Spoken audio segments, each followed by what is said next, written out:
C'est un immense privilège de saluer chacun d'entre vous.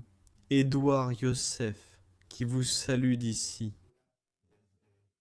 Israël, une terre très petite, mais avec un impact immense sur l'histoire, la foi et la vie de millions de personnes à travers le monde. Je tiens à vous exprimer une immense gratitude pour m'avoir donné cette importante opportunité de partager avec vous lors de cet événement.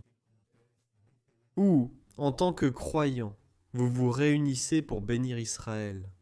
Et je vais être très bref. Je vais vous donner 3 raisons pour lesquelles il faut bénir Israël.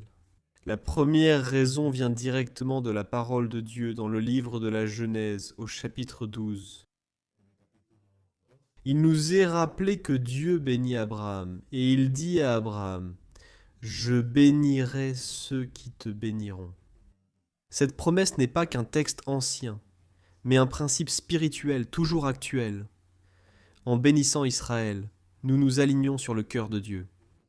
Nous reconnaissons qu'à travers ce peuple, il a choisi d'apporter la bénédiction à toutes les nations de la terre, sa parole, ses prophètes et, par-dessus tout, le Messie. La deuxième raison historique. Israël a été un phare de résilience, un peuple qui a traversé des guerres, des exils et des persécutions, mais qui n'a jamais perdu son identité ni sa foi. Soutenir Israël, c'est aussi honorer cette histoire de persévérance et d'espoir qui a inspiré le monde entier. La troisième raison, spirituelle et profondément personnelle. La Bible que nous aimons, les promesses que nous embrassons, la foi que nous professons. Tout est né sur cette terre.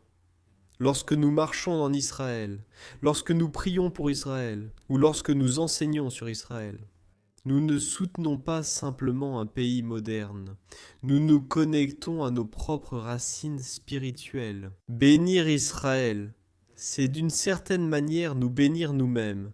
Et finalement, nous bénissons Israël parce que nous sommes appelés à être des artisans de paix, dans un monde rempli de tensions. Choisir de bénir, c'est choisir la réconciliation, l'espérance et la foi que Dieu continue d'accomplir ses promesses. Prier pour la paix de Jérusalem n'est pas seulement une belle phrase, c'est un engagement spirituel envers le plan de Dieu pour les nations.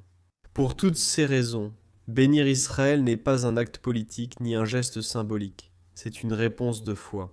C'est honorer le Dieu d'Abraham, d'Isaac et de Jacob, c'est reconnaître nos propres origines spirituelles, et c'est embrasser la mission d'apporter la bénédiction, la lumière et l'espérance au monde. Que Dieu nous aide à être un instrument de cette bénédiction et qu'en bénissant Israël, vous soyez tous également bénis. Merci beaucoup. Ma prière est que vous puissiez, en ce temps, ouvrir une nouvelle porte de bénédiction pour vous. Par l'acte de se réunir avec le cœur de bénir la terre du Dieu d'Israël, Dieu vous bénit, shalom et bénédiction.